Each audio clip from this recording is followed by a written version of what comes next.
Aura cleansing.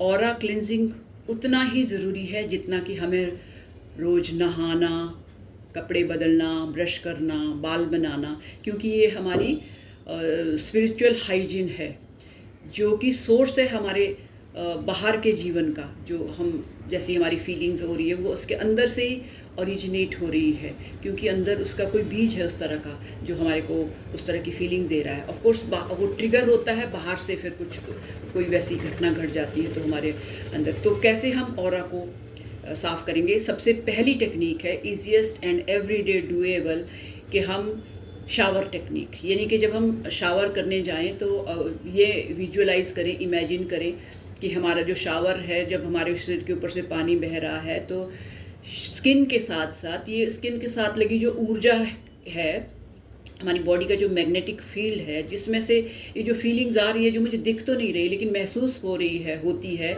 और everyday ही हमारे aura में कुछ ना कुछ नेगेटिव पड़ता ही है हमारे अंदर, अपने अंदर से भी पैदा होता है जिसको बाहर निकलना होता है, और या हम कभी बाहर जो दुनिया में घटनाएं घटती है उससे भी होता है, जो न्यूज़ सुनते हैं उससे भी होता है।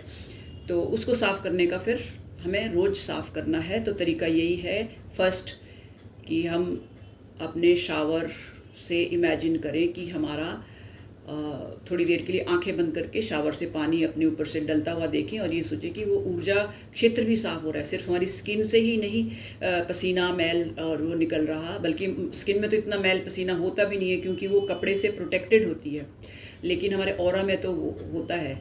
तो उसको निकलता हुआ, धुलता हुआ इमेजिन करें, विजुअलाइज करें, और वो बाहर निकलता है। और कभी अगर आप बहुत ज़्यादा परेशान हो तो थोड़ा सा जिप्सम सॉल्ट पानी के अंदर डाल करके पिंच, एक छोटी मुट्ठी या एक टेबल स्पून अपनी बाल्टी में, पूरी बाल्टी में डाल करके अपने ऊपर से उसको धो लें, या रॉक सॉल्ट डाल करके अपने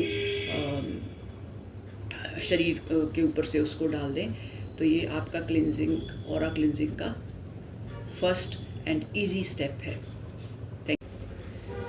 ऑरा क्लिनजिंग सीरीज़ में हमारा दूसरा स्टेप है कि हम अपने ऑरा को ऐसे महसूस करें अपने चारों ओर, क्योंकि जैसा सब जानते ही हैं कि ऑरा दिखता नहीं है लेकिन होता है।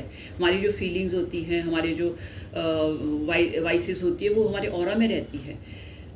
मेरा दुख कहीं दिखता थोड़ी है, या मेरी हैप्पीनेस कहीं दिखती थोड़ी है, लेकिन मेरे ऑरा में वो रहती है, क्योंकि उस समय ऐसी एनर्जी है उसमें, उस मेरे ऑरा में। तो उसके लिए हम जो है अपने आप को इस तरह से खड़ा करके, इस तरह से थोड़ा ऑरा को सोचें, इमेजिनरी सोचें कि इस फील्ड को मैं साफ़ कर रही हूँ, डस्ट कर रही हूँ, क्लीन कर रही हूँ, और ये झड़ करके अर्थ में जा रहा है, और अर्थ से ये प्यूरिफिकेशन के लिए जा रहा है। जैसे हम अपने घर से कचरा निकालते हैं, उस तरह से ये एक डस्टबिन में जा करके पूरे अर्थ के इंसिनरेटर में जा रहा है, जहाँ ये जल करके ख़त्म हो रहा है। और उसके बाद थोड़ी देर के लिए ऐसा विजुअलाइज़ कीजिए कि ये मेरा और अब आज के लिए सील हो गया, यानी कि मैंने जो क्लिनजिंग कर दी है, वो जैसे हम एक दिन में अपना कमरा झाड़ के टाइडी करके रख देते हैं, तो पूरे दिन के लिए वो ऐसा हो गया है। अब जब वैसा साफ़ ही रहेगा, और अब जब तक मैं कल इसको फिर से ना क्लीन करूं, चार्ज करूं, तब तक ये ऐसा ही रहेगा।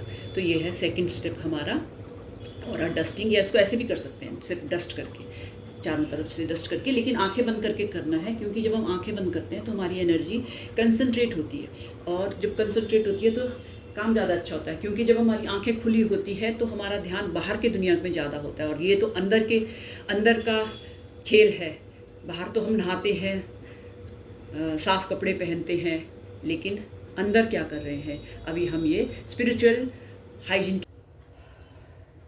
तो ऑरा क्लींजिंग एंड चार्जिंग का ये बहुत ही इफ़ेक्टिव ट्रिक है, और मेरा तो पर्पज़ है कि डे टू डेज़ लाइफ में बहुत इजीली अपने ऑरा के बारे में लोग अवेयर हों और उसकी हाइजीन का भी ध्यान रखें।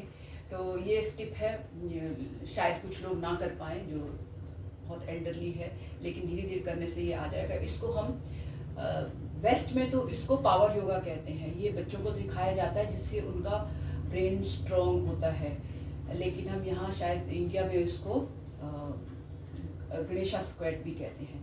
तो इस तरह से जब आप करते हैं तो ना सिर्फ आपका ऑरा क्लिंज होता है बल्कि आपके चक्रास भी अलाइन होते हैं। देखिए,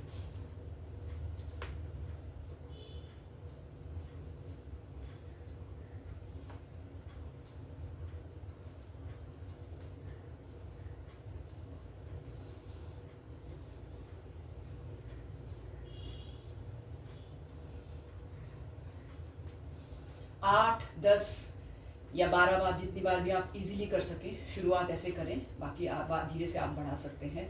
वेरी इफ़ेक्टिव टू, क्योंकि आप देखेंगे जैसे वैक्यूम ब्लो हो जाता है वैसे आपके ऑरा में से जो आपका डेब्री है, हैवी है, वो निकल गया। ऑरा क्लींजिंग का मतलब हमारा यही है कि हमारे जो भी डे टू डेज की या हमारे जो पास से आ रही है, जो आज घटना घटने वाली है, जो हमारे ऑरा में ऑलरेडी है, क्योंकि हम घटना आज घटती है लेकिन यूनिवर्स में वो पहले से ही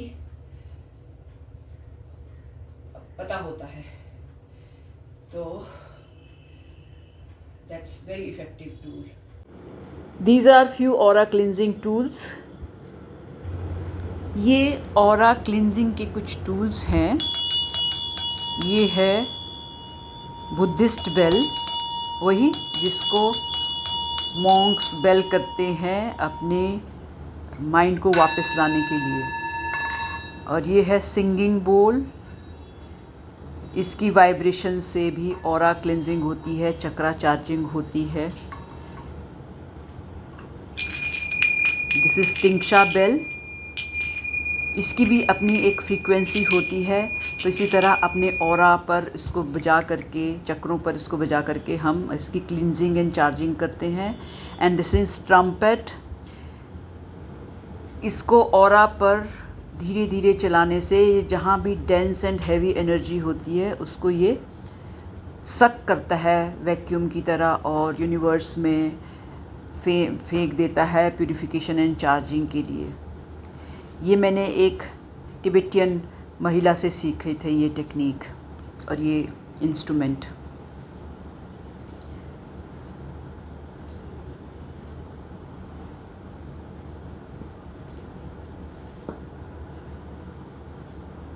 और ये पेंडुलम है जो कि एनर्जी सेंस करता है,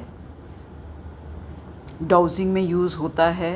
तो ये भी इसी तरह से हमारी एनर्जी को सेंस कर सकता है, फिर उसके बाद उसको क्लिंज एंड क्लियर करके चार्ज भी कर सकता है। इसको पर्टिकुलर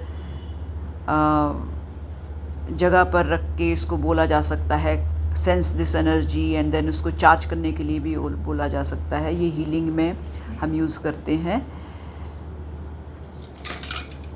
और ये है रियल नाइफ, जिसको हम शैमनिज़्म में कॉर्ड कटिंग के लिए यूज़ करते हैं, क्योंकि माइंड को हमें रिमाइंड कराना होता है कि हम क्या एक्शन कर रहे हैं। और ये कोम है, ये नाड़ियों को कोम करने के लिए कोम है, क्योंकि नाड़ियाँ हमारी उलझ जाती है, एंटेंगल्ड हो जाती है, जहाँ फिर शॉर्ट सर्किट होता है और एनर्जी फ्लो रुक जाता है।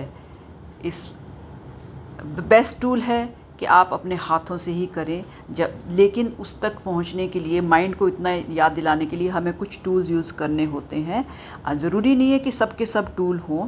और जब आप इस तरह से एनर्जी को निकालें, नेगेटिव एनर्जी को, तो इसको एक सैलाइन वाटर में फेंक दें, या फिर इस तरह से हाथ में नमक रखें और उससे भी अपने ऑरा को क्लेंस कर सकते हैं।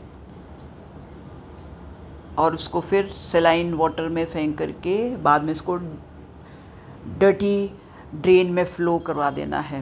अब बेस्ट टूल तो आप हमारी इंटेंशन अफर्मेशन की रेगुलर प्रैक्टिस है। जब तक कि हमारा माइंड इसको ऑटोमेटिकली ना करने लग जाए तब तक इसकी रेगुलर प्रैक्टिस बहुत ज़रूरी है। और ये इनमें से कोई एक ना एक टूल्स आप ज़रूर अपनाइए और अपने बॉडी का, मन का वास्तु ठीक कीजिए, बाहर का वास्तु अपने आप ठीक हो।